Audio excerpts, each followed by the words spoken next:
ଯେତେବେଳେ ଆମେ ଗଣିତ କଥା ଶୁଣୁ ସାଧାରଣତଃ ଆମ ମୁଣ୍ଡକୁ ମିଶାଣ ଫେଡ଼ାଣ ଗୁଣନ ହରଣ ଏସବୁ କଥା ଆସେ କିନ୍ତୁ ଜାଣନ୍ତି ଗଣିତ କେବଳ ସେତିକି ନୁହେଁ ଏହା ଭିତରେ ଲୁଚି ରହିଛି ସଂରଚନାର ଏକ ବହୁତ ସୁନ୍ଦର ଦୁନିଆ।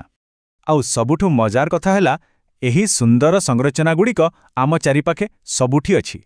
ତେବେ ଆଜିର ଏହି ଆଲୋଚନାରେ ଆମେ ସେଗୁଡ଼ିକୁ ଟିକେ ଖୋଜି ବାହାର କରିବା। ତେବେ ଚାଲନ୍ତୁ ଏହି ମଜାଦାର ଯାତ୍ରା ଆରମ୍ଭ କରିବା।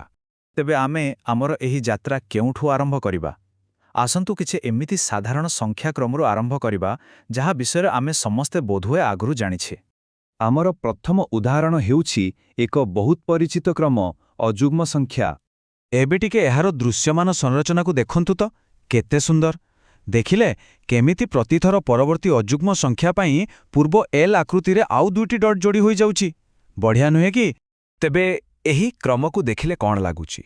ଏହା ପରା ସଂଖ୍ୟାଟି କ'ଣ ହୋଇପାରେ? ମୋତେ ଲାଗୁଛି ଏହାର ସଂରଚନାଟି ବେଶ୍ ସ୍ପଷ୍ଟ। ଠିକ୍ ଅଛି, ଏବେ ଆସନ୍ତୁ ଆଉ ଏକ ମୌଳିକ ସଂରଚନାକୁ ଦେଖିବା। ଆଉ ଏହା ହେଉଛି ଯୁଗ୍ମ ସଂଖ୍ୟା। ଆଉ ଏହାର ସଂରଚନା ପୂରା ଅଲଗା।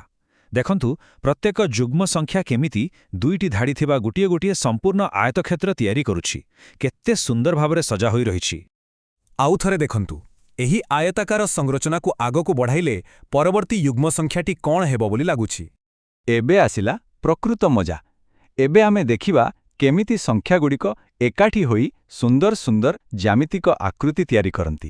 ଏଇଟା ବହୁତ ମଜାଦାର।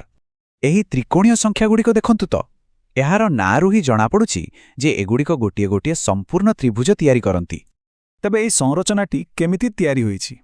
ଆମେ 1ରୁ ଆରମ୍ଭ କରୁଛେ, ତାପରେ 2 ମିଶାଇଲେ 3, ତାପରେ 3 ମିଶାଇଲେ 6, ତାପରେ 4 ମିଶାଇଲେ 10। ବୁଝିପାରୁଛନ୍ତି ତ? ପ୍ରତିଥର ଆମେ କେବଳ ପରବର୍ତ୍ତୀ ଗଣନ ସଂଖ୍ୟାଟିକୁ ଯୋଗ କରୁଛୁ। ତ୍ରିଭୁଜ ପରେ ଆସନ୍ତୁ ଏବେ ଆଉ ଏକ ସୁନ୍ଦର ଜ୍ୟାମିତିକ ସଂରଚନା ଦେଖିବା। ଆଉ ଏହା ହେଉଛି ବର୍ଗ ସଂଖ୍ୟା। ଆଉ ଏହା ଦେଖିବାକୁ ବହୁତ ଚମତ୍କାର ଲାଗେ। ସେହି ଗୋଟିଏ ପ୍ରକାରର ଡଟ୍ ବ୍ୟବହାର କରି ଗୋଟେ ପଟେ ତ୍ରିଭୁଜ ଆଉ ଅନ୍ୟ ପଟେ ବର୍ଗ ପରି ସମ୍ପୂର୍ଣ୍ଣ ଅଲଗା ଅଲଗା ସଂରଚନା ତିଆରି ହୋଇପାରୁଛି। ଠିକ୍ ଅଛି, ଏବେ ଆସନ୍ତୁ ବର୍ଗ ସଂଖ୍ୟା ବିଷୟରେ ଟିକେ ଗଭୀରକୁ ଯିବା, କାରଣ ଏହା ଭିତରେ ଗୋଟେ ଲୁକାୟିତ ରହସ୍ୟ ଅଛି ଆଉ ଆମେ ଏବେ ତାକୁ ଖୋଜି ବାହାର କରିବା। ଆମେ ଆରମ୍ଭ କରୁଛେ 1ରୁ। ଯେତେବେଳେ ଆମେ ଏଥିରେ ପରବର୍ତ୍ତୀ ଅଯୁଗ୍ମ ସଂଖ୍ୟା ମାନେ 3 ଯୋଗ କରୁଛେ ଆମକୁ ମିଳୁଛି 4। ଆଉ ଦେଖନ୍ତୁ ଏହା ଏକ ସମ୍ପୂର୍ଣ୍ଣ 2x2 ବର୍ଗକ୍ଷେତ୍ର। ଏବେ ଯଦି ଆମେ ଆହୁରି ଆଗକୁ ଯିବା ଏବଂ ପରବର୍ତ୍ତୀ ଅଯୁଗ୍ମ ସଂଖ୍ୟା ମାନେ 5 ଯୋଗ କରିବା ତେବେ କ'ଣ ହେବ? ଆମକୁ ମିଳୁଛି 9, ଯାହାକି ଏକ ସମ୍ପୂର୍ଣ୍ଣ 3x3 ବର୍ଗକ୍ଷେତ୍ର। ଆଉ ଥରେ ଏହି କ୍ରମକୁ ଆଗକୁ ବଢ଼ାଇବା। 5 ପରର ଅଯୁଗ୍ମ ସଂଖ୍ୟା 7କୁ ଯୋଗ କଲେ ଆମକୁ ମିଳୁଛି 16। ଆଉ ଏହା ହେଉଛି ଏକ 4x4 ବର୍ଗକ୍ଷେତ୍ର। ଏଥିରୁ ଗୋଟେ ସ୍ପଷ୍ଟ ସଂରଚନା ଦେଖାଯାଉଛି, ନୁହେଁ କି? ତେବେ ଏଥିରୁ ଆମେ ଗୋଟେ ବହୁତ ବଡ଼ ଆଉ ମଜାଦାର ନିୟମ ପାଉଛେ। ଆରମ୍ଭରୁ କ୍ରମାଗତ ଅଯୁଗ୍ମ ସଂଖ୍ୟାଗୁଡ଼ିକୁ ଯୋଗ କଲେ ତାହାର ଯୋଗଫଳ ସବୁବେଳେ ଗୋଟିଏ ସମ୍ପୂର୍ଣ୍ଣ ବର୍ଗ ସଂଖ୍ୟା ହେବ। କେତେ ଆଶ୍ଚର୍ଯ୍ୟଜନକ କଥା! ଏସବୁ ଦେଖିଲା ପରେ ଗୋଟିଏ ବଡ଼ ପ୍ରଶ୍ନ ମନକୁ ଆସେ। ଏହିସବୁ ସଂରଚନାଗୁଡ଼ିକୁ ଚିହ୍ନିବା ଏତେ ଗୁରୁତ୍ୱପୂର୍ଣ୍ଣ କାହିଁକି? କାରଣ ସଂରଚନାକୁ ଦେଖିବା, ବୁଝିବା ଆଉ ତାକୁ ଆଗକୁ ବଢ଼ାଇବା, ଏହା ହିଁ ତ ଗଣିତ ଏବଂ ତର୍କପୂର୍ଣ୍ଣ ଚିନ୍ତାର ମୂଳଦୁଆ।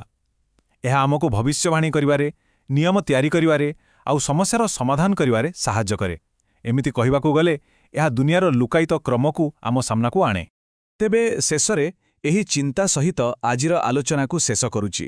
ଟିକେ ନିଜର ଚାରିପାଖକୁ ଦେଖନ୍ତୁ ତ, ଦୈନନ୍ଦିନ ଜୀବନରେ ଏମିତି କେଉଁ ଗାଣିତିକ ସଂରଚନା ଆଖିରେ ପଡ଼ୁଛି? ଫୁଲର ପାଖୁଡ଼ାରେ, ମହୁଫେଣାର ଘରେ କିମ୍ବା ଘର ଚଟାଣର ଟାଇଲରେ? ଦୁନିଆଟା ଏମିତି ଅନେକ ସୁନ୍ଦର ଆଉ ଲୁକାୟିତ ସଂରଚନାରେ ଭରି ରହିଛି, କେବଳ ଟିକେ ଖୋଜିବାର ଆବଶ୍ୟକତା ଅଛି।